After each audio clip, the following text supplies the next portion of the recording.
من يهده فلا هادي له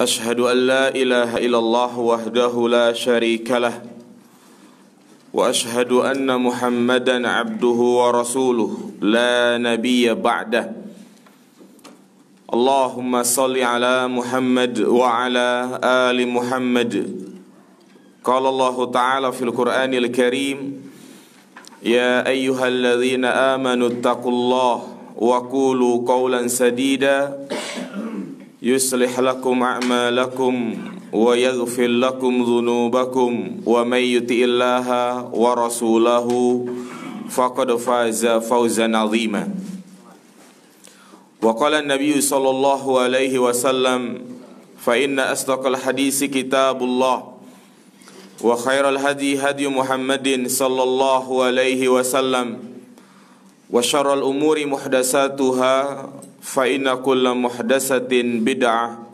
فإن كل بدعة ضلالة وكل ضلالة في النار أما بعد أيها الإخوة rahimani wa rahimakumullah. Alhamdulillah, segala puji bagi Allah yang telah memudahkan langkah-langkah kita semua untuk bisa hadir di majlis yang mulia ini, melaksanakan apa yang menjadi kewajiban kita sebagai seorang muslim, yaitu sholat subuh secara berjamaah. Jamaah sekalian, kita akan melanjutkan kajian rutin kita di hari Ahad ketiga ba'da subuh. Kita membahas kitab Al-Arba'in An-Nawawiyah, dan hadis yang terakhir kita jelaskan yaitu hadis yang ke-24. Sekarang kita akan memasuki hadis yang ke-25. Al-haditsu al-khamisu wal-ishrun. Hadis yang ke-25 ini akan menjelaskan kepada kita tentang keutamaan zikir, keistimewaan zikir, yaitu mengingat Allah dan juga memuji Allah Subhanahu wa taala. Dan juga pada hadis ini akan dijelaskan tentang sarana-sarana kebaikan. Makanya Imam An-Nawawi menyebutkan dalam kitab Riyadhis Shalihin, hadis ini merupakan abwabul khair, pintu-pintu kebaikan. Artinya amalan-amalan apa saja yang itu di mata Allah baik, karena kebaikan itu standarnya adalah mengikuti dalil, baik dari Al-Quran maupun dari Al-Hadis. Kita baca hadisnya.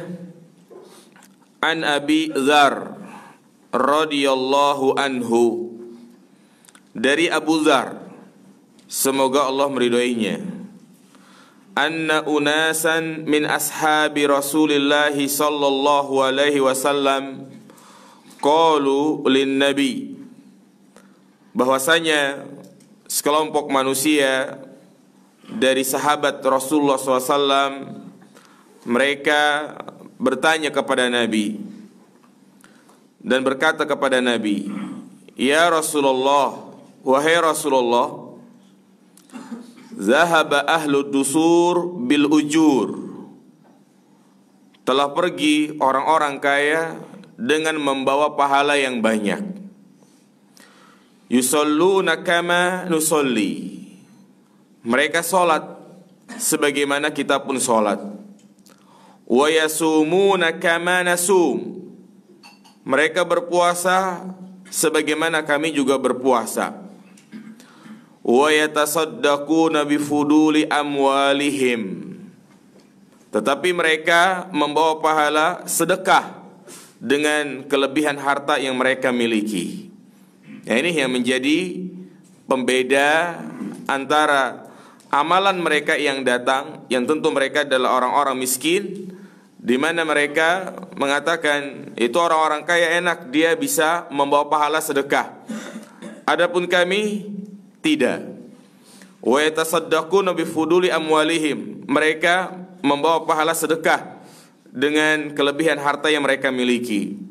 Qala, maka Nabi SAW mengatakan dengan bertanya kepada mereka, tentu pertanyaan ini adalah pertanyaan yang sifatnya penegasan. Awalaisa qad ja'alallahu lakum ma tasaddaqun? Bukankah Allah telah menjadikan bagi kalian apa yang kalian bisa sedekahkan? Inna bikulli tasbihatin shadaqah. Sesungguhnya setiap ucapan tasbih, yaitu kalimat subhanallah, itu sama dengan sedekah. Wa kullu takbiratin shadaqah. Dan setiap ucapan takbir Allahu Akbar adalah sedekah. Wa kulli tahmidatin shadaqah. Dan setiap ucapan tahmid, yaitu alhamdulillah, adalah sedekah. Wa kulli tahlilatin shadaqah. Dan setiap ucapan kalimat la ilaha illallah adalah sedekah. Wa amrun bil ma'ruf shadaqah. Memerintahkan kepada perkara yang ma'ruf adalah sedekah. Wa nahyin anil munkar shadaqah. Dan melarang, mencegah dari perbuatan yang munkar adalah sedekah. Wa fi bid'i ahadikum shadaqah. Dan setiap kali suami mendatangi istrinya, menjimai istrinya, itu juga sedekah. Sampai-sampai mereka mengatakan, ya Rasulullah, ayatiya ahaduna syahwatahu wa yakunu lahu fiha ajrun? Wahai Rasulullah, salah seorang di antara kami mendatangi istrinya, melampiaskan syahwatnya, itu mendapatkan pahala. Qala ara'aitum law wadu'a fil haram akana alaihi fiha wizrun? Bagaimana pendapat kalian jika dia meletakkannya pada perkara haram? Tentu ini akan mendatangkan dosa. Fakadzalika idza wadu'a fil halal kana lahu ajrun. Maka demikian pula apabila dia meletakkannya pada perkara yang halal, maka baginya pahala. Rawahu Muslim. Hadis ini diriwayatkan oleh Imam Muslim. Naam jamaah yang dirahmati Allah Subhanahu wa taala, hadis ini tentunya memiliki banyak faedah dan pelajaran-pelajaran penting yang menunjukkan kepada kita bahwa pintu-pintu kebaikan itu sangatlah banyak.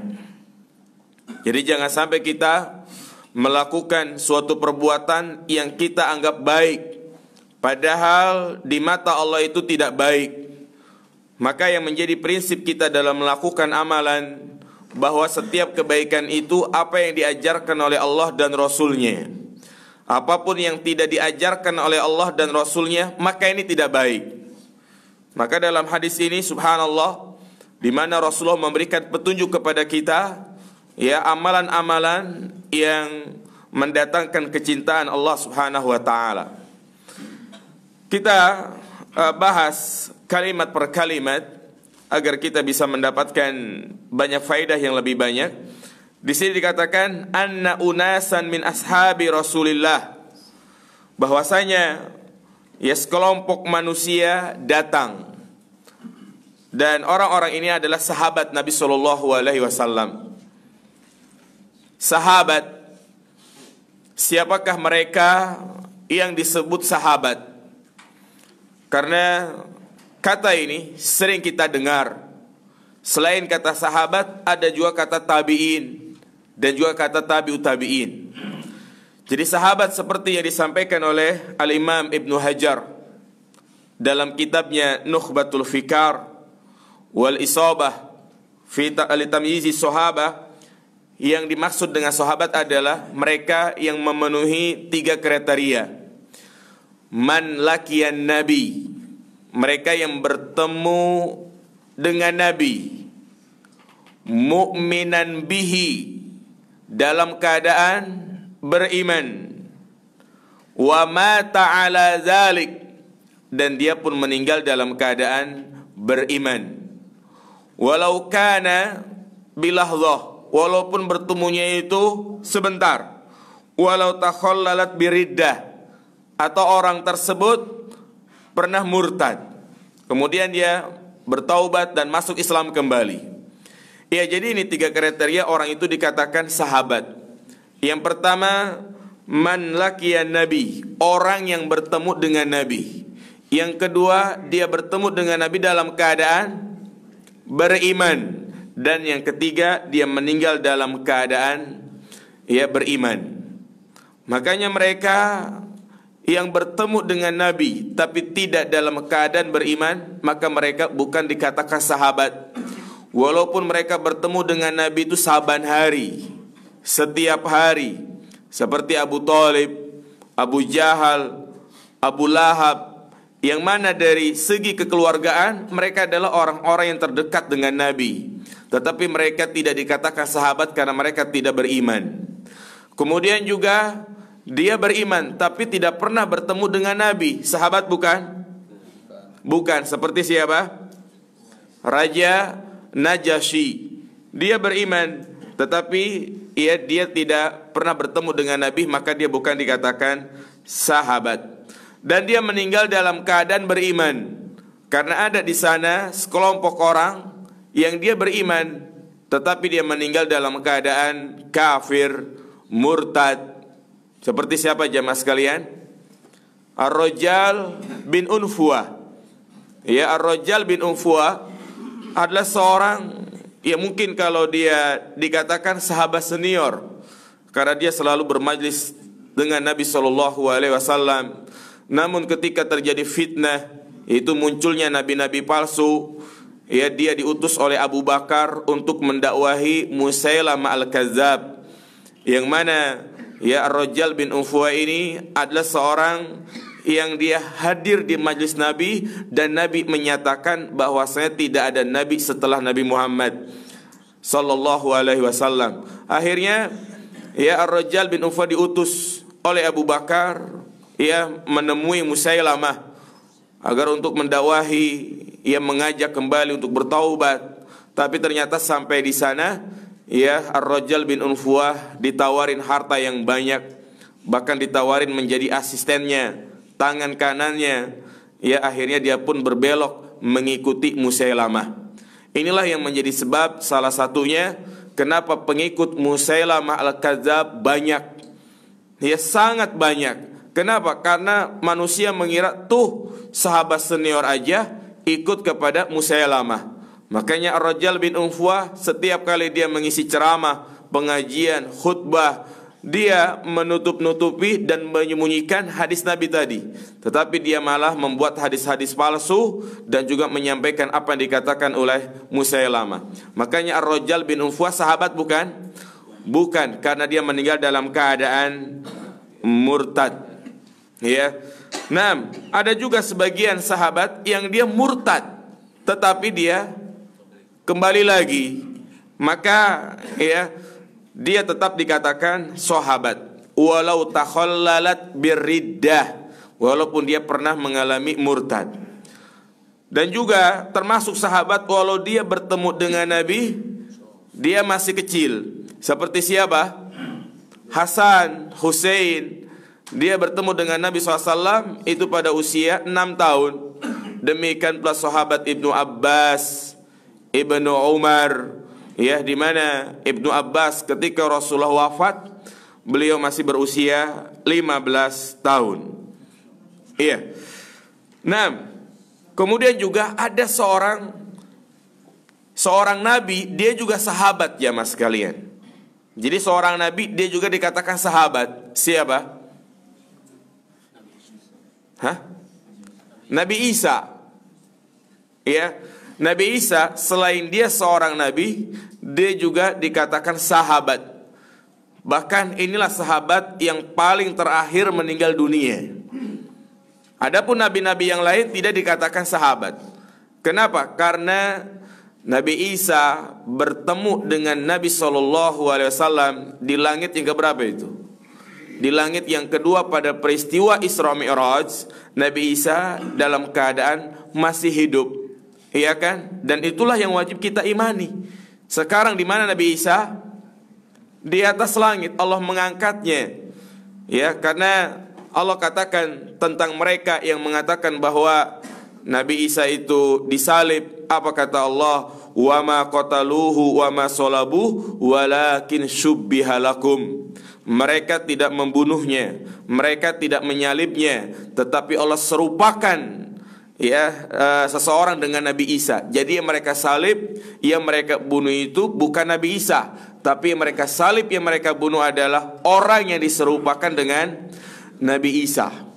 Adapun Nabi Isa diangkat di atas langit, diangkat ke atas langit. Dan inilah keimanan Ahlus Sunnah wal Jamaah yang wajib untuk kita imani tanpa bertanya ngalor ngidul. Bagaimana Nabi Isa di sana? Makanya bagaimana? Emang di sana ada warung? Wallahu a'lam. Ya, itu semua kita tidak bisa mengetahuinya, karena ini termasuk perkara yang gaib. Bahkan kita juga wajib mengimani bahwasanya nanti menjelang hari kiamat Nabi Isa akan turun ke bumi, akan memerangi Dajjal bersama Imam Mahdi, yaitu akan turun di Menara Putih yang tepatnya berada di mana? Di Palestina. Ya, ini perkara yang wajib kita imani. Makanya Nabi Isa selain dia dikatakan seorang nabi, dia juga sebagai seorang sahabat. Lah, apakah nabi-nabi yang lain yang bertemu dengan Nabi juga dikatakan sahabat? Di langit pertama Rasulullah bertemu dengan Nabi Adam. Kemudian di langit yang ketiga bertemu dengan Nabi Yusuf. Bahkan di langit yang kedua ini Rasulullah bertemu dengan Nabi Isa dan juga Nabi Yahya. Kemudian juga di langit yang keempat ia bertemu dengan Nabi Idris, bertemu dengan Nabi Ibrahim. Apakah mereka selain Nabi Isa sahabat? Tidak. Kenapa? Karena mereka semuanya sudah meninggal, sudah wafat. Ya, dan juga termasuk sahabat dari kalangan bangsa jin. Artinya kalau bangsa jin mendapati Rasulullah SAW, maka mereka juga termasuk dalam kategori sahabat. Ya, itulah pengertian sahabat yang harus kita tahu, yang mana kita diperintahkan untuk mengikuti jejak mereka. Kita diperintahkan untuk mengikuti cara beragama mereka, baik dalam urusan akidah, akhlak, muamalah, ibadah, dan juga yang lainnya. Ya, kemudian nasan min ashabi Rasulillah, bahwasanya sebagian manusia dari sahabat Rasulullah, yaitu datang kepada beliau. Ternyata diketahui orang-orang yang datang ini bukan sahabat yang kaya. Kalau kita melihat dari riwayat-riwayat yang lain, bahwa yang datang ini adalah orang-orang fakir, orang-orang miskin dari kalangan muhajirin. Kalau dalam hadis ini kan cuma dikatakan inna nasan secara umum. Siapa ini yang datang? Apakah orang Ansor? Apakah orang Muhajirin? Apakah yang datang laki-laki atau perempuan? Ternyata bisa kita ketahui dalam riwayat yang lain bahwa yang datang itu adalah orang-orang fakir, miskin dari kalangan Muhajirin. Ya, maka dari sini ada sebuah kaidah yang disebutkan oleh Syekhul Islam Ibn Taimiyah, bahwa hendaklah seorang di dalam memahami Al-Quran dan As-Sunnah untuk mengumpulkan satu riwayat dengan riwayat yang lain. Ini kaidah yang sangat penting di dalam memahami Al-Quran maupun Al-Hadis. Yaitu hendaklah kita memahami Al-Quran maupun Al-Hadis dengan mengumpulkan satu riwayat dengan riwayat yang lain. Dengan demikian kita akan mengetahui penafsiran yang benar. Ya, inilah salah satu cara kita di dalam memahami dalil. Karena kalau kita tidak melihat riwayat-riwayat yang lain atau tidak melihat ayat-ayat yang lain, kita sendiri akan bingung. Karena kalau kita perhatikan dalam ilmu tafsir, ada ayat Al-Quran ditafsirkan dengan ayat yang lain. Ada ayat Al-Quran ditafsirkan oleh Nabi SAW. Ada ayat Al-Quran ditafsirkan oleh sahabat. Ya, misalnya Allah mengatakan di dalam Al-Quran itu kan kepada Luqman ketika berkata kepada anaknya, ya bunayya, yang dalil menjelaskan keutamaan tauhid, alladzina amanu wa lam yalbisu imanahum bizulmin ulaika lahumul amnu wa hum muhtadun.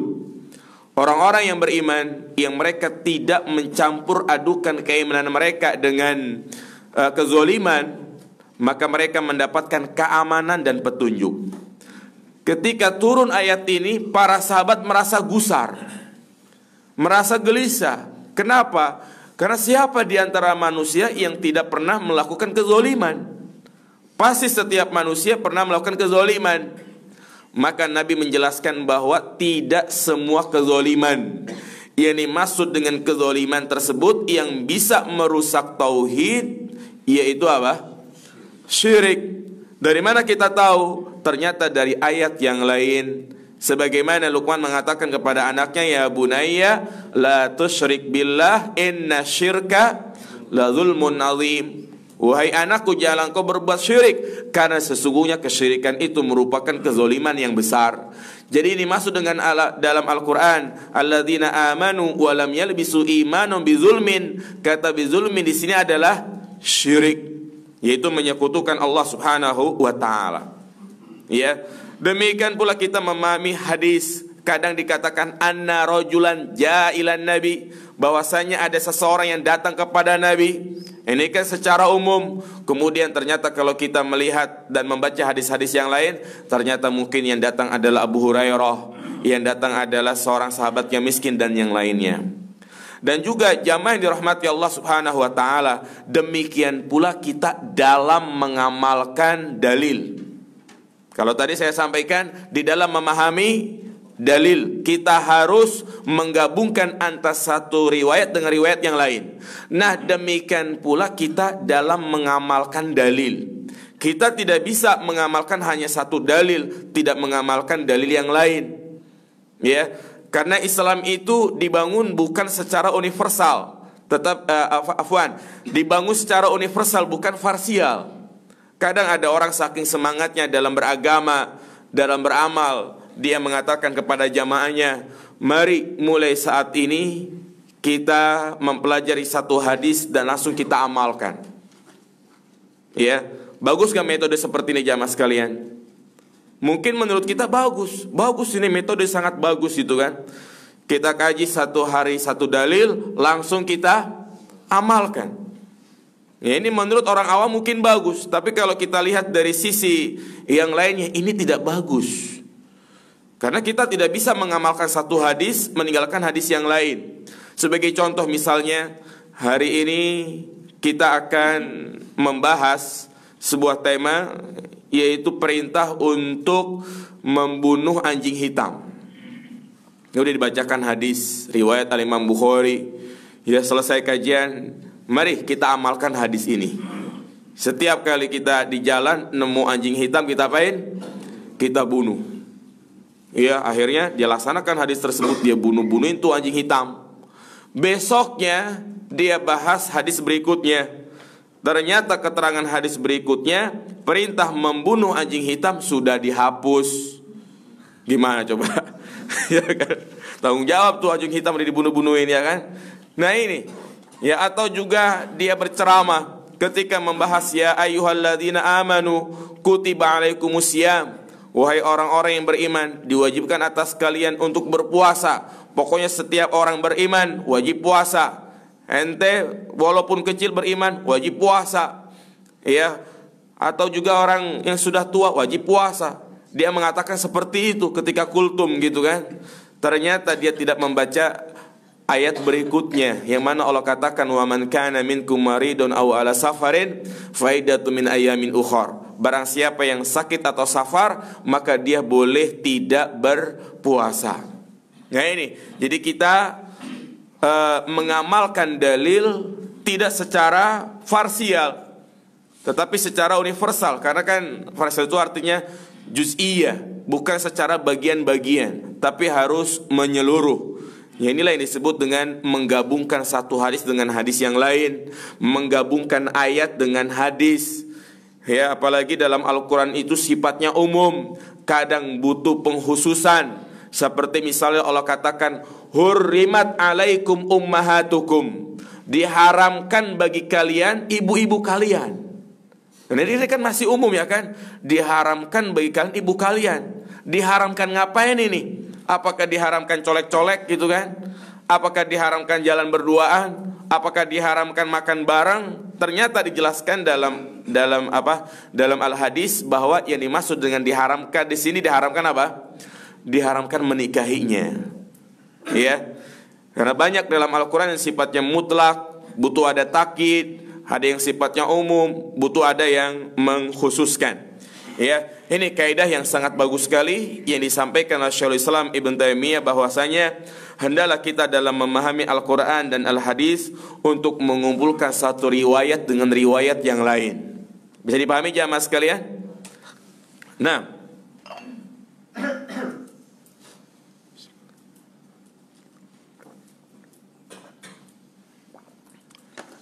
ya, jadi orang-orang miskin ini datang kepada Nabi, ya, menemui Nabi SAW. Mereka berkata, "Ya Rasulullah, wahai Rasulullah, zahaba ahlu dusur bil ujur." Orang-orang kaya mereka pergi atau juga mereka bertemu dengan Allah, mereka meninggal dunia dengan membawa pahala yang banyak. Yusalluna kama nusolli, mereka berpuasa, kita pun berpuasa. Afwan, mereka solat, kita pun solat. Wa yasumuna kama nasum, mereka puasa sebagaimana kami juga berpuasa. Artinya dalam hal ini sama. Tetapi ada satu ibadah yang kita ini sebagai orang miskin tidak bisa melakukannya. Kalau orang kaya pasti bisa enak dia. Wa yatasaddaquna bifuduli amwalihim, mereka membawa pahala yang lebih dari kita, yaitu mereka membawa pahala sedekah, karena tentunya mereka memiliki harta yang lebih. Kalau kita gimana bisa sedekah? Karena kita adalah orang-orang kere, orang-orang miskin. Subhanallah. Inilah jamaah sekalian. Jadi para fuqara ini mengeluh kepada Nabi tentang orang kaya, ya, di mana mereka enak berjumpa dengan Allah dengan membawa pahala sedekah. Pertanyaan jamaah sekalian, apakah ini termasuk hasad? Kalau seperti ini hasad bukan jamaah? Ya, kalau secara makna artinya pengertian hasad ini termasuk hasad. Iya kan? Yaitu pengertian hasad artinya dia tidak suka, tidak senang ketika temannya itu mendapatkan nikmat yang banyak. Nah, ini para sahabat yang kaya dapat nikmat yang banyak, jadi kayaknya dia nggak senang. Iya, itulah pengertian hasad. Itu hasad di mana dia tidak senang dengan nikmat yang didapat oleh saudaranya. Ya, tentunya hasad itu kan bertingkat-tingkat. Ya, hasad tingkatan yang paling tinggi adalah hasadnya iblis. Bukan hanya tidak senang, bukan hanya berharap agar nikmat tersebut hilang, tapi dia juga berusaha bagaimana agar nikmat yang didapat oleh temannya itu hilang. Itu hasadnya siapa? Iblis. Maka demikian pula apabila ada seorang yang tidak senang melihat tetangganya punya istri cantik, kemudian dia berharap agar istrinya itu diceraikan, kemudian dia berusaha pakai pelet misalnya, maka ini hasadnya model siapa? Iblis. Ya. Nah, tentu ini bukan hasad yang kita maksud. Justru inilah hasad yang terpuji. Sebagaimana Rasulullah menjelaskan bahwa hasad itu ada dua macam. Ada hasad yang terpuji dan ada hasad yang tercela. Hasad yang terpuji ini yang kita bahas. Atau dalam istilah lain bukan disebut hasad. Namanya apa? Ghibthah. Apa jamaah? Ghibthah. Yaitu ya ketika ada saudaranya, temannya diberikan keluasan rizki, kemudian dia bisa bersedekah. Nah, inilah disebut namanya ghibthah. Jadi para sahabat bukan dia nggak suka dengan perorangan dari sahabat-sahabat yang kaya, tapi dia menginginkan bagaimana agar bisa melakukan amalan yang pahalanya sama dengan sedekah dari orang-orang kaya. Subhanallah. Makanya ini juga menunjukkan kepada kita tentang semangatnya para sahabat. Ya, musara'atus sahabah wa tasabukuhum ilal amali sholih. di mana mereka berlomba-lomba dalam melakukan amal soleh, bertanya kepada Nabi tentang amalan-amalan khusus yang bisa menandingi sodakoh mereka. Subhanallah, inilah semangatnya para sahabat. Mereka mendatangi Nabi, bertanya tentang bagaimana bisa mendapatkan pahala yang besar. Ya. Dan juga anna sahabah yastamiluna amwalahum fima fihil khair fid dunya wal akhirah. Bahkan ini juga menunjukkan tentang keutamaan sahabat-sahabat yang kaya. Bukan hanya menunjukkan keutamaan sahabat yang miskin, yang mereka berlomba-lomba untuk melakukan kebaikan, tapi juga menunjukkan keutamaan sahabat yang kaya. Kenapa? Karena mereka menggunakan amal mereka untuk kebaikan di dunia dan di akhirat. Inilah yang menunjukkan keistimewaan sahabat dari manusia-manusia yang lainnya. Artinya, orang yang paling mulia di muka bumi ini, di dunia, setelah para nabi dan rasul siapa? Para sahabat. Nah, orang yang paling mulia secara umum setelah para nabi dan rasul adalah para sahabat. Dan tentu keutamaan mereka juga bertingkat-tingkat. Yang paling utama yaitu Khalifah Rasyidin, Abu Bakar, Umar, Utsman, Ali. Kemudian setelah itu mereka yang dijamin masuk ke dalam surga, Abdurrahman bin Auf, Sa'ad bin Abi Waqqas, Abu Ubaidah bin Jarrah, dan juga yang lainnya. Kemudian setelah itu mereka yang ikut serta pada perang Badar.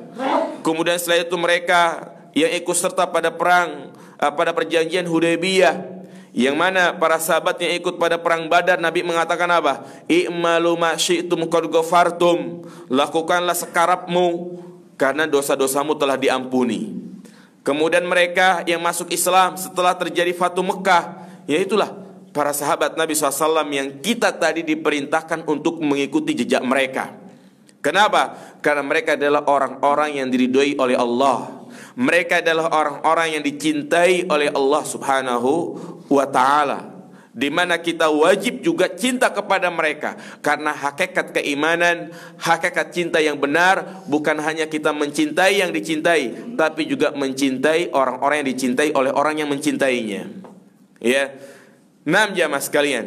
Makanya kalau kita cinta kepada Allah, kepada Rasulnya, kita juga wajib mencintai orang-orang yang dicintai oleh Allah dan Rasulnya. Siapa mereka? Para sahabat radhiyallahu anhum wa radu'an. Yang inilah menjadi prinsip Ahlus Sunnah wal Jamaah, yang mana dikatakan hubbuhum imanun wa bugduhum kufrun wa nifakun. Cinta kepada para sahabat ini merupakan iman. Membenci mereka ini merupakan bentuk apa? Kekufuran. Al-Imam Ahmad menyebutkan dalam kitabnya Ushulus Sunnah, tabdi' man intaqasa ya ahadan min ashabi Rasulillah sallallahu alaihi wasallam, yaitu bid'ahnya membid'ahkan orang yang mencela salah satu dari sahabat Nabi sallallahu alaihi wasallam. Artinya kalau ada seorang dai, ada seorang penceramah, dia mencela sahabat atau satu sahabat saja, terutama sahabat yang memiliki keutamaan khusus. Misalnya dia mencela Ali bin Abi Thalib, mencela Abu Bakar, Umar, mencela Muawiyah bin Abi Sufyan, maka ketahuilah dia adalah ahli bid'ah. Ya, ini kaidah, prinsip yang sangat penting. Pokoknya ada seorang dai yang berani mencari-cari kesalahan Muawiyah, mencari-cari kesalahan Abu Bakar, Umar, maka dia adalah ahlu bid'ah. Makanya Syiah Ar-Rafidah yang justru prinsip dasar mereka adalah menyalahi prinsip ahlu sunnah. Kalau ahlu sunnah mencintai, bahkan mendoakan, sebagaimana Allah Subhanahu wa ta'ala sampaikan di dalam Al-Quran, walladzina ja'u min ba'dihim yaquluna rabbana ighfir lana wa li ikhwanina alladzina sabaquna bil iman wa la tajal fi qulubina ghillan lil ladzina amanu rabbana innaka ra'ufur rahim. Nah, ini Allah sebutkan bagaimana sikap kita sebagai seorang hamba yang beriman kepada para sahabat, yaitu mereka yang datang setelahnya, yaqulun, mereka berkata, Rabbana ighfir lana, ya Allah ampunilah kami dan ampunilah saudara-saudara kami yang telah mendahului kami. Siapa mereka? Para sahabat. Ini, jadi sikap kita kepada para sahabat adalah mendoakan kebaikan. Yang kedua, wala tajal fi qulubina ghillan lil ladzina amanu. Janganlah kau jadikan hati kami itu benci kepada mereka. Jadi prinsip yang kedua, kita tidak boleh membenci mereka, tapi wajib apa? Mencintai mereka. Berbeda dengan orang-orang Syiah Rafidhah yang justru mencela sebagian sahabat menjadi prinsip dasar agama mereka. Setiap kali mereka berdoa, terutama di waktu-waktu yang sangat mustajabah, ketika mereka membaca kunut misalnya, atau ketika berdoa ziarah ke kubur Rasulullah, Abu Bakar, Umar, mereka bukan malah mendoakan ampunan, bukan malah memohon agar mereka mendapatkan rahmat, tapi justru mereka mencela. Allahumma al'an bisonamai Quraisy, ya Allah laknatlah dua patung Quraisy. Siapa itu? Abu Bakar dan Umar.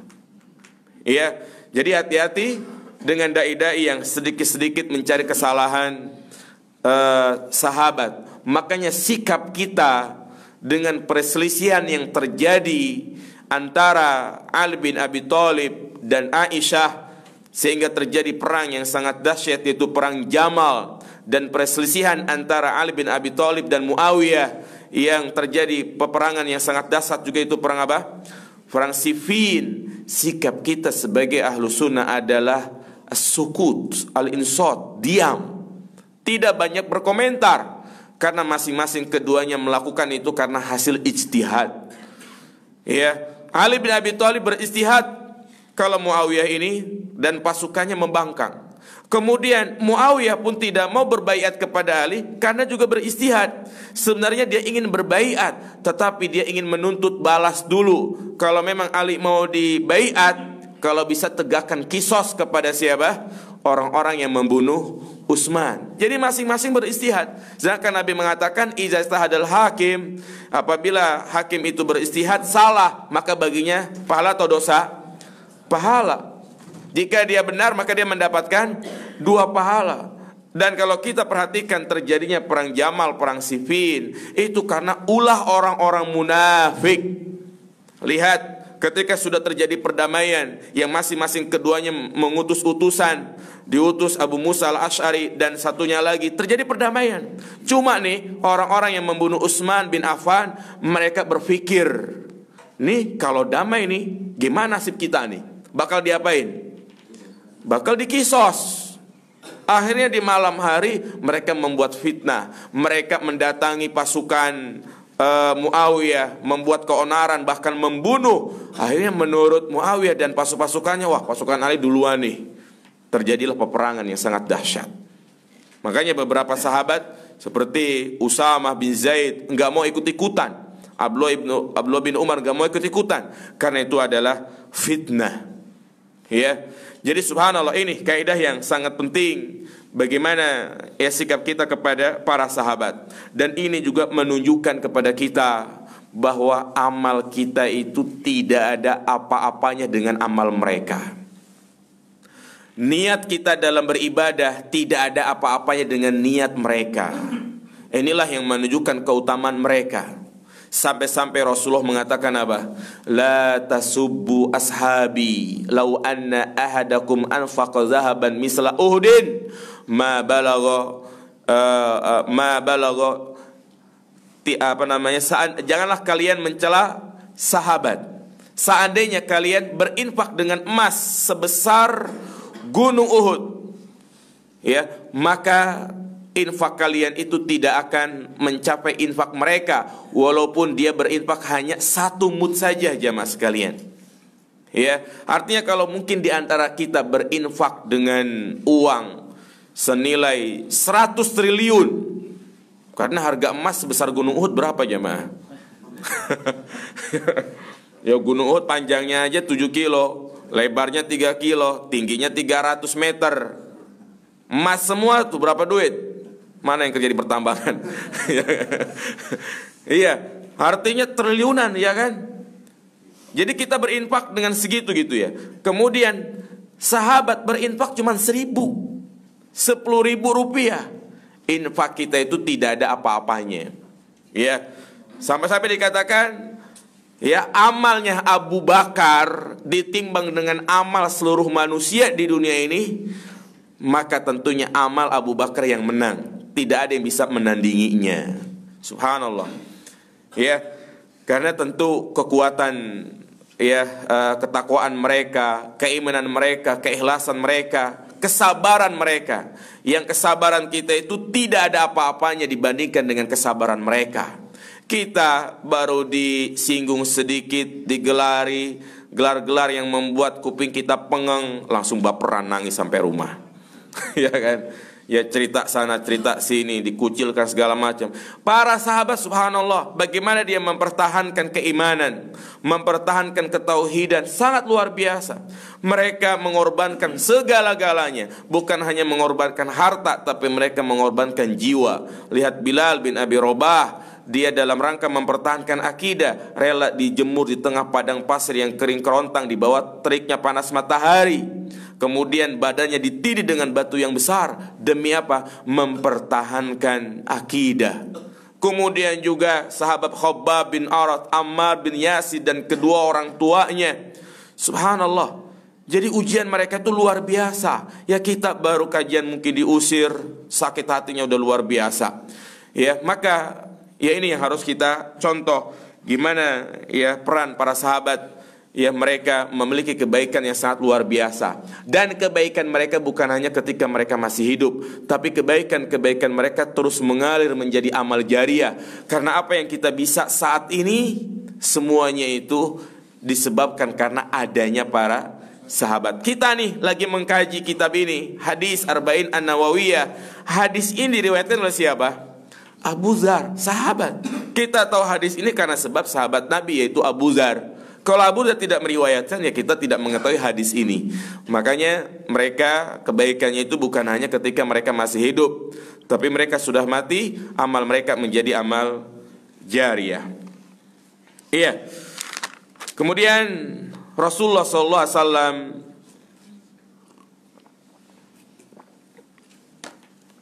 memberikan kabar gembira kepada para sahabat Nabi SAW yang miskin tersebut. Apa kata Nabi? Awalaisa qad ja'alallahu lakum ma tasaddaqun?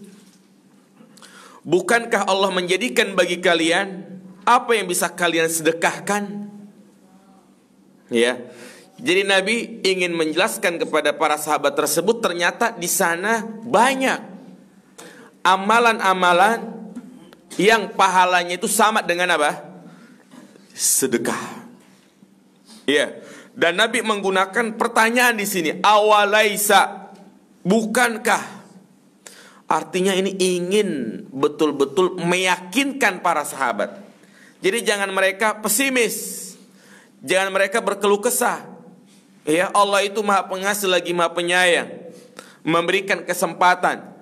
Ya, bahwa di sana ada amalan-amalan yang pahalanya setara dengan sedekah. Ini menunjukkan kepada kita bagaimana luasnya rahmat Allah Subhanahu wa taala. Itulah Allah Subhanahu wa taala ketika mensyariatkan suatu ibadah tidak hanya kepada perkelompok saja. Allah Subhanahu wa taala tidak hanya memberikan kesempatan kepada manusia untuk masuk surga hanya kepada beberapa kelompok saja, tidak jamaah sekalian. Yang lainnya juga diberikan kesempatan. Contoh, ya, pada musim haji, di mana para jamaah haji melakukan amalan-amalan yang sangat istimewa. Mulai dari tanggal 9 Dzulhijjah, mereka ngapain? Wukuf di Arafah, yang pahalanya sangat luar biasa. Nah, kita yang di sini pun diberikan kesempatan agar kita juga bisa mendapatkan pahala. Disuruh ngapain? Puasa Arafah. Pada tanggal 10 Dzulhijjah, jamaah haji melakukan amalan-amalan yang banyak. Mulai dari melempar jumroh, al-hadyu, menyembelih kambing, kemudian tahallul, tawaf ifadah, sa'i. Kita pun yang ada di sini diberikan kesempatan untuk mendapatkan amal yang banyak, pahala yang banyak. Apa tanggal 10 kita disyariatkan? Mulai dari sholat Id, kemudian berkurban. Iya. Kemudian juga masalah syariat azan. Kita tahu bahwasanya orang yang mengumandangkan azan, dia mendapatkan keutamaan besar, yaitu akan memiliki apa? Leher yang panjang. Jangan tuh bayangkan seperti jerapah. Ya.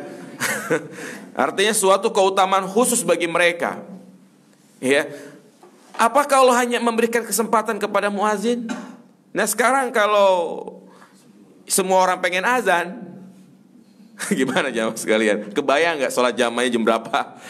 Gantian azan gitu kan? Ya, artinya ternyata Allah memberikan kesempatan yang lain. Kita yang tidak mengumandangkan azan disuruh ngapain? Menjawabnya. Nah, demikian pula di sini. Ya, jadi ketika sebagian sahabat merasa iri, enak yang lain mah mereka bisa sedekah ya, kita enggak. Nabi SAW memberikan kesempatan yang lain. Ya, ternyata di sana banyak amalan-amalan yang pahalanya sama seperti bersedekah. Apa itu diantaranya? Membaca zikir, terutama zikir-zikir yang disebutkan di sini, yang sudah kita jelaskan pada hadis-hadis sebelumnya.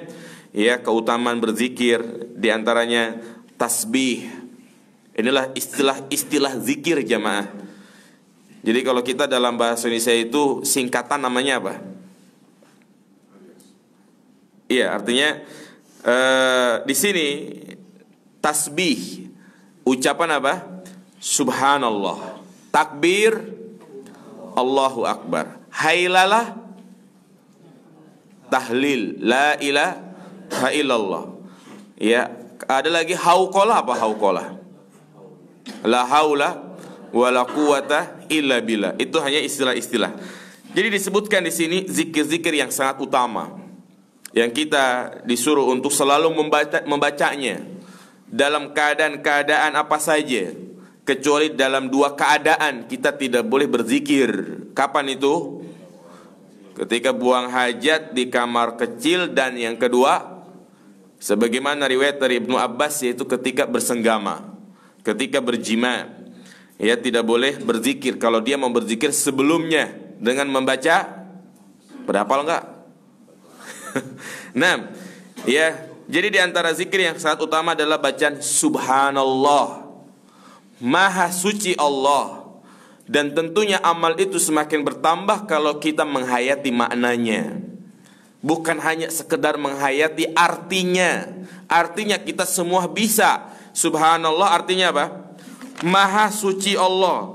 Tetapi yang dimaksud dengan makna di sini, makna dari Subhanallah, kita mensucikan Allah dari tiga hal.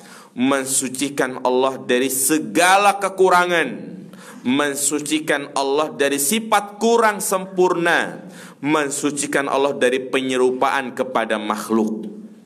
Ya, mensucikan Allah dari sifat-sifat kurang sempurna, artinya Allah itu suci dari sifat-sifat yang kurang. Makanya dikatakan Allahu la ilaha illa huwal hayyul qayyum la ta'khudhuhu sinatu wala naum. Allah itu tidak ngantuk dan juga tidak tidur, karena sifat tidur dan ngantuk itu sifat yang lemah. Ya, dan juga Allah katakan lam yalid wa lam yulad. Allah itu tidak beranak dan juga tidak diperanakan. Karena ya, orang yang beranak dan diperanakan ini lemah, dia membutuhkan yang lainnya. Seorang yang dilahirkan yang masih bayi, dia butuh kepada yang lainnya. Allah tidak seperti itu. Dan juga yang kedua, Allah itu suci dari sifat kurang sempurna. Jadi bukan hanya memiliki sifat yang baik, tetapi memiliki sifat yang paling sempurna. Kita tidak cukup mengatakan Allah itu pengampun, tapi harus kita katakan Allah Maha Pengampun. Tidak cukup kita katakan Allah tahu, tapi Allah Maha tahu. Makanya kalau perhatikan sifat-sifat Allah itu menggunakan siyagul mubalaghah, Al-Ghaffar, Al-Aziz, Ar-Rahman, Ar-Rahim, yaitu yang memiliki arti sangat. Dalam bahasa Arab beda, kita katakan akilun dengan akalun. Kalau akilun orang yang makan, kalau akalun orang yang suka ngemil, makan terus dia. Ya, yaitu namanya siyagul mubalaghah. Dan yang ketiga, penyerupaan kepada makhluk. Karena memang penyerupaan kepada makhluk itu lemah. Makanya Allah katakan laisa kamitsli syai'un wa huwas samiul basir. Iya. Kemudian juga ucapan takbir, Allahu akbar. Iya, zikir Allahu akbar. Ini adalah zikir yang disunahkan untuk selalu kita baca. Ya, baik secara umum maupun secara khusus. Demikian pula ucapan tahmid. Kapan kita secara khusus diperintahkan untuk membaca takbir jamaah sekalian? Ya banyak ya. Ketika mengumandangkan azan, mau sholat Allahu akbar. Kemudian juga ketika kita mengendarai atau mendapati jalan yang apa? Jalan yang menanjak, menaik, maka kita disunahkan untuk mengucapkan Allahu akbar. Ya selain itu sudah kita memperbanyak Allahu akbar, Allahu akbar. Di bis gitu kan, atau mungkin di mobil. Ya. Nah, daripada dia menyanyikan lagu-lagu yang gak jelas, mendingan dia memperbanyak zikir, tasbih subhanallah, alhamdulillah, Allahu akbar. Ya, la ilaha illallah. Kemudian juga tahmid, alhamdulillah, baik secara umum maupun secara khusus. Kapan kita mengucapkan alhamdulillah secara khusus jamaah sekalian? Ketika mendapatkan nikmat, alhamdulillah. Ketika bersin, ngucapin apa? Alhamdulillah. Kapan lagi? Sendawa, sunnah nggak ngucapin alhamdulillah? Tidak. Ya, kita mengucapkan alhamdulillah ya karena bersyukur kita sudah makan, bukan karena sendawanya. Kalau terus-terusan sendawa punya asam lambung. Nah, jadi itu kita harus tempatkan pada tempatnya. Wa kullu tahlilatin shadaqah, dan juga ucapan kalimat la ilaha illallah yang ini menjadi kunci surga, menjadi penentu orang itu masuk surga. Ya, makanya sangat dianjurkan ketika kita mendapati orang yang sedang sakratul maut, bukan dibacain Yasin, bukan dibacain surah Al-Baqarah, bukan malah disuruh nyebut, tapi kita bimbing dia untuk mengucapkan kalimat apa? La ilaha illallah. Karena Nabi mengatakan man kana akhiru kalamihi la ilaha illallah dakhalal jannah. Barang siapa yang akhir ucapannya mengucapkan kalimat la ilaha illallah, maka dia akan masuk surga. Udah pasti masuk surga jamaah sekalian. Tapi apakah dihisab terlebih dahulu? Tergantung amalnya. Ya.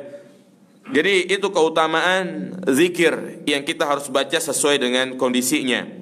Kemudian ternyata bukan hanya zikir, wa amrun bil ma'ruf shadaqah, wa nahyun an munkarin shadaqah. Memerintahkan kepada yang ma'ruf, mengajak manusia melakukan kebaikan. Antum nge-share jadwal kajian ya di grup-grup atau di status antum gitu ya. Itu bagian daripada mengajak kepada perkara yang ma'ruf. Ya, tapi bukan hanya nge-share doang enggak hadir. Ya kan? Ada nge-share doang enggak hadir. Ya. 6. Dan juga wa nahyun an munkar, mengingkari kemungkaran, mencegah kemungkaran. Ya, ini juga termasuk mendatangkan sedekah. Makanya dan di sini Syekh Muhammad sallallahu alaihi wasallam memberikan syarat kapan dia melakukan amar nahi munkar. Yang pertama ayyakunal amiru aliman bi anna hadza ma'ruf. Yang pertama dia harus tahu kalau itu adalah ma'ruf. Fa in kana jahilan fa innahu la yajuzu ayatakallam. Kalau dia tidak mengetahui kalau itu adalah yang ma'ruf, maka dia tidak boleh menyampaikan. Dan juga ya, dia harus tahu ayyalama anna hadzal ma'mur qad tarakal ma'ruf. Dia juga harus tahu bahwasanya yang diperintah itu dia meninggalkan yang ma'ruf. Demikian pula inkarul munkar. Jadi harus memiliki ilmu dulu. Ya, memiliki ilmu di sini artinya enggak harus dia tahu dalil, tapi dia tahu hukumnya. Yang kedua, dia harus tahu kondisi orang yang dia dakwahi. Dan yang ketiga, dia juga harus bagaimana cara metodenya. Jangan sampai kalau dia inkarul munkar mendatangkan madorot yang lebih besar. Ini perhatikan jamaah. Kadang ada orang yang baru mengenal sunnah, ya terlalu saklek, terlalu kaku. Ya, dia tidak bisa memahami masalah-masalah inkarul munkar. Semuanya dibabat habis. Ya, kadang ustadznya di debat gitu kan. Ya, kadang dia hadir di pengajian langsung ceramah di situ. Ini semuanya bid'ah, tahlilan bid'ah, maulid nabi bid'ah. Apa yang terjadi? Dan terjadi adalah madarat yang lebih apa? Yang lebih besar. Makanya beda kita ngisi kajian di sini yang insya Allah jamaah sudah pada ngerti dengan kita ngisi kajian di tengah-tengah orang awam. Ya, dan juga antum jamaah harus ngerti. Kadang yang menjadi api fitnah itu dari jamaah nanyanya gitu kan. Tujuannya sih baik untuk memberikan tahu yang lainnya, tapi momennya belum tepat. Ya, seperti beberapa hari itu kan kejadian saya ya ngisi yang mana mayoritas adalah orang-orang Nahdiyin, Habib-habib, pakai udeng-udeng, sorban ijo gitu kan. Ya, makanya kalau ngisi kajian di tempat-tempat seperti itu jarang saya share.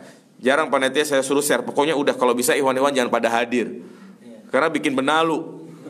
Tujuannya sih bagus gitu kan, ingin memberitahu, tapi di momen seperti itu nggak bagus. Kadang ya pertanyaannya, Pak Ustadz apa hukum maulid nabi?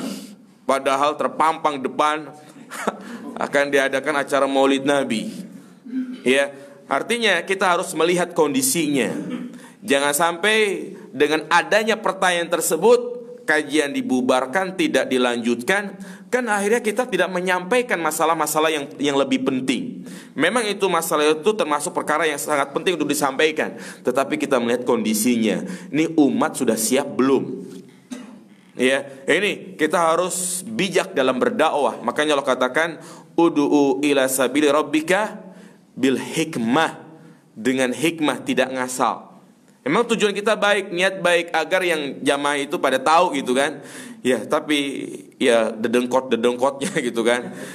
Ya, ada di sana semuanya. Ya, jadi itu masalah amar ma'ruf nahi munkar. Dan juga yang ketiga termasuk sedekah adalah mendatangi istrinya, menjimai istrinya jamaah sekalian. Ya, jadi bukan hanya kenikmatan dunia yang dia dapat, ya, tetapi juga kenikmatan akhirat. Kemudian dijelaskan oleh para ulama kenapa hubungan seks atau juga berhubungan dengan istri adalah sedekah, karena di dalamnya terdapat kemaslahatan agama dan dunia. Ya, kemaslahatan agama dan dunia. Dengan dia berhubungan tersebut akan menahan pandangannya, memutus syahwat dari zina, mendapatkan keturunan, ya, dan juga untuk memakmurkan dunia dengan adanya umat Islam dan memperbanyak umat, ya, hingga hari kiamat. Ini maslahatnya. Jadi niatkan tatkala dia berhubungan, ya, dalam rangka untuk bukan hanya untuk melampiaskan syahwat, tapi untuk mendapatkan keturunan dan juga untuk menjaga pandangan dan menjaga kemaluan. Ya, itulah. Karena kalau dia tempatkan bukan pada tempatnya, maka ini terjatuh kepada zina, dan zina adalah dosa yang sangat besar. Ya, yang bukan hanya manusia yang merasa jijik, tapi binatang juga merasa jijik. Maka disebutkan oleh seorang sahabat, kana fil jahiliyah kiradah ijtama ala kiradin akhar. Jadi ada kera, ya, monyet yang dia mendatangi pejantannya, tapi ternyata pejantannya itu mencium aroma pejantan yang lain. Nggak seneng dia. Akhirnya pejantan ini memanggil teman-temannya. Dia timpain tuh pejantan betina pakai batu, dirajam. Kata sahabat ini, farajam tuha ma'ahum, aku pun ikut merajamnya. Berarti zina itu bukan hanya dibenci oleh manusia, tapi hewan pun merasa apa? Merasa jijik dengannya. Ya, ini anehnya ada dokter yang menghalalkan zina. Ya, jadi itu jamaah sekalian. Maka dari sini dapat kita ambil faedah, sedekah itu ada dua. Sedekah ada dua.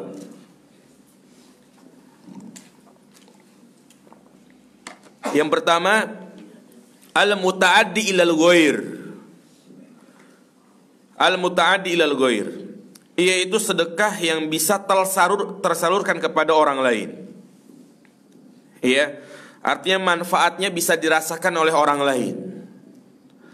Dan yang kedua, yang manfaatnya hanya bisa untuk diri sendiri. Ya, ini dua macam sedekah. Artinya segala sesuatu yang kita bisa berikan manfaat untuk orang lain, ini termasuk sedekah. Demikian pula perkara yang bisa bermanfaat bagi diri kita, itu juga dikatakan apa? Sedekah. Pokoknya segala sesuatu yang bermanfaat bagi orang lain. Seperti misalnya sedekah harta, ya, sedekah ilmu. Apa sedekah ilmu? Mengajarkan, berdakwah, menggembirakan, menyenangkan hati saudara kita. Itu sedekah. Gimana caranya? Kita senyumin dia. Apa kata Nabi? Tabassumuka li akhika sedekah. Senyummu itu kepada saudaramu adalah apa? Sedekah. Tapi nggak harus senyum terus ya. Ya, di terminal senyum, ketemu perempuan senyum, kegeeran ntar.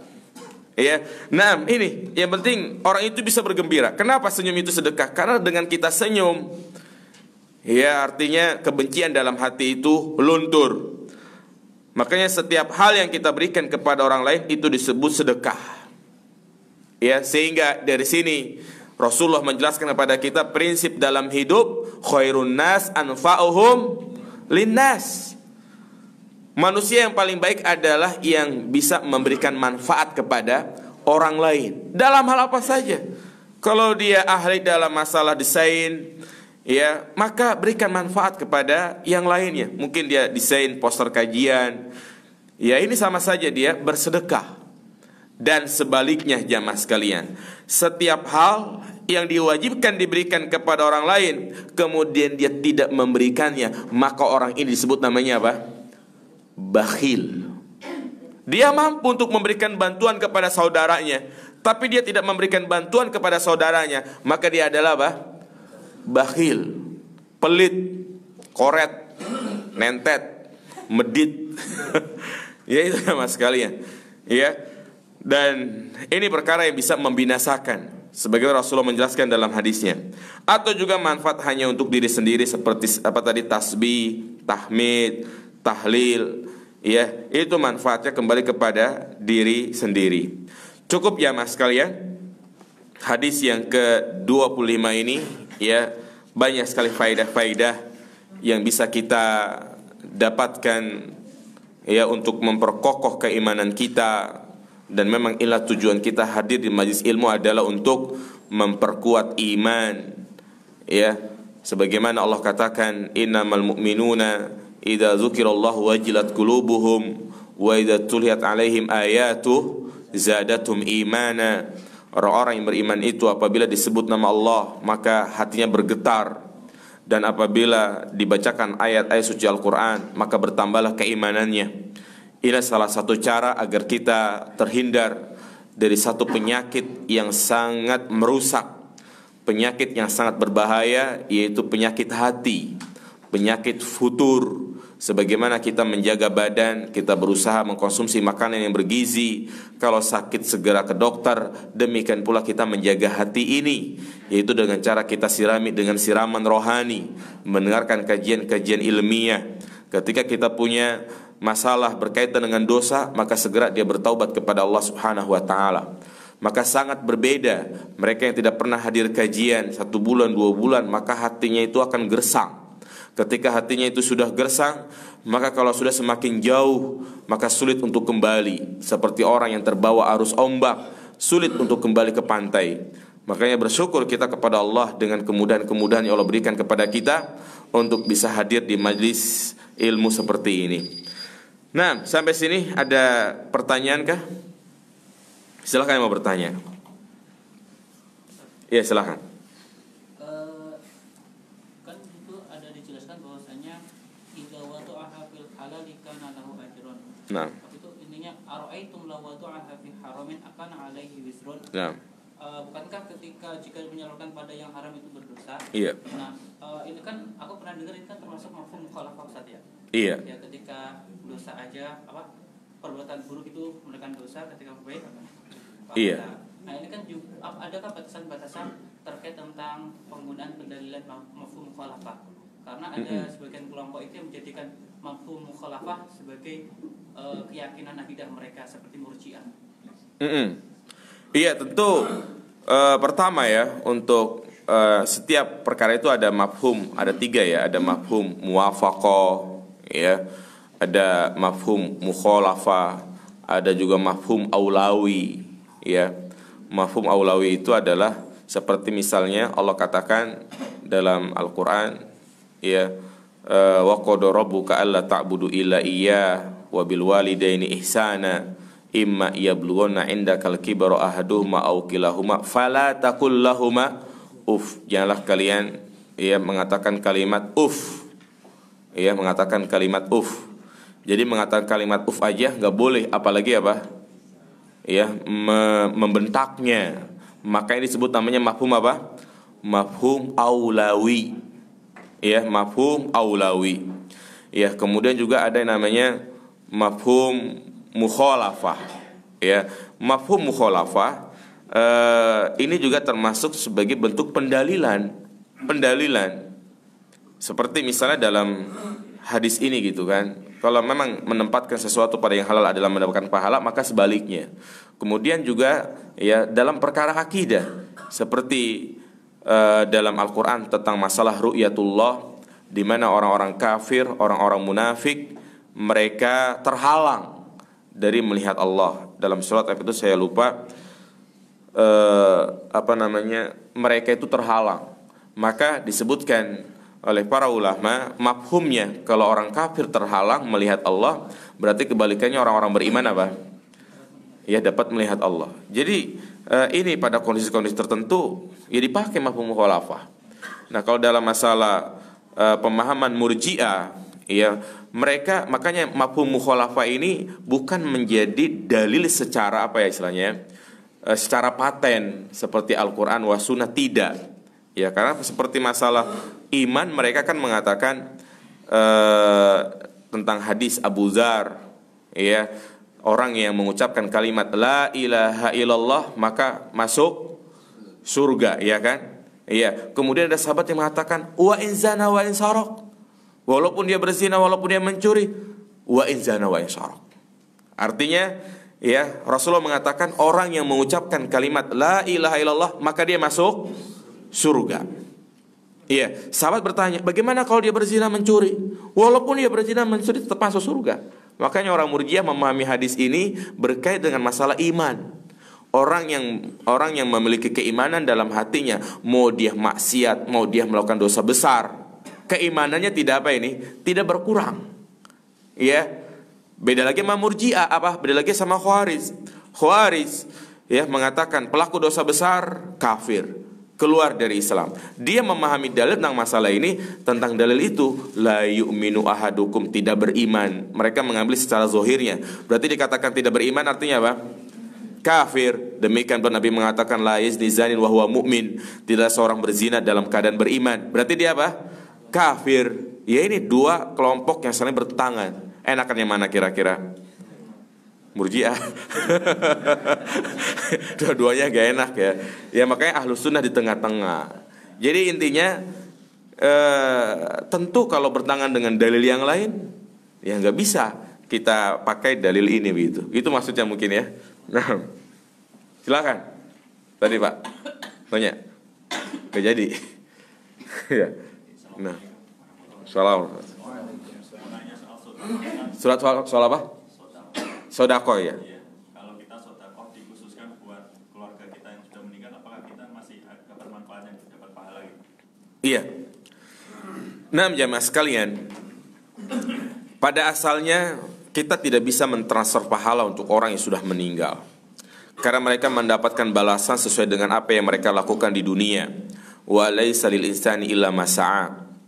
Kemudian juga Nabi mengatakan idza matal insan in qata amalu. Tetapi kita di sana bisa mentransfer pahala dengan amalan-amalan yang disyariatkan. Tidak semua amalan bisa. Amalan badaniyah tidak bisa. Kita sholat 2 kali, yang satu untuk kita, yang satu untuk orang tua, enggak bisa. Kita baca Al-Quran di hari Jumat, baca 2 kali surat Al-Kahfi, satu untuk kita, satu untuk orang yang sudah meninggal, tidak bisa. Atau juga kirim-kirim Fatihah ila hadratin Nabi Mustafa Rasulullah SAW, Al-Fatihah.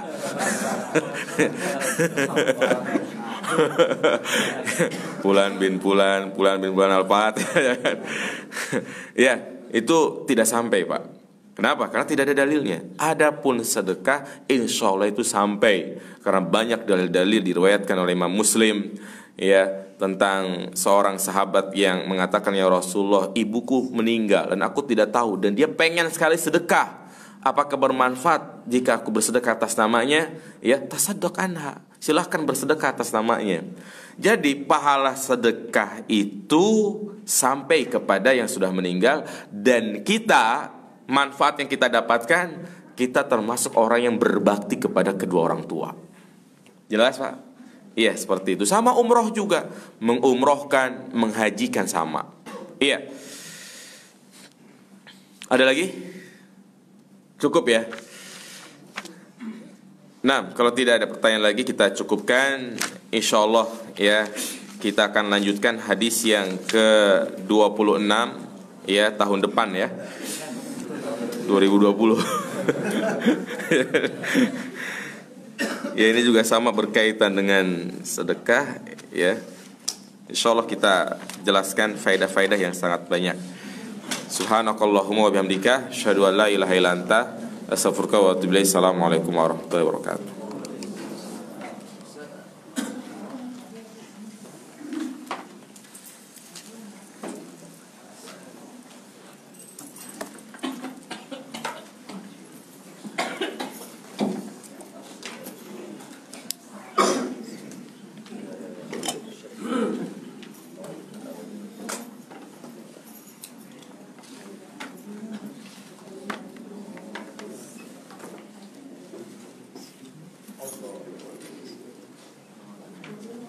Ada kajian tak?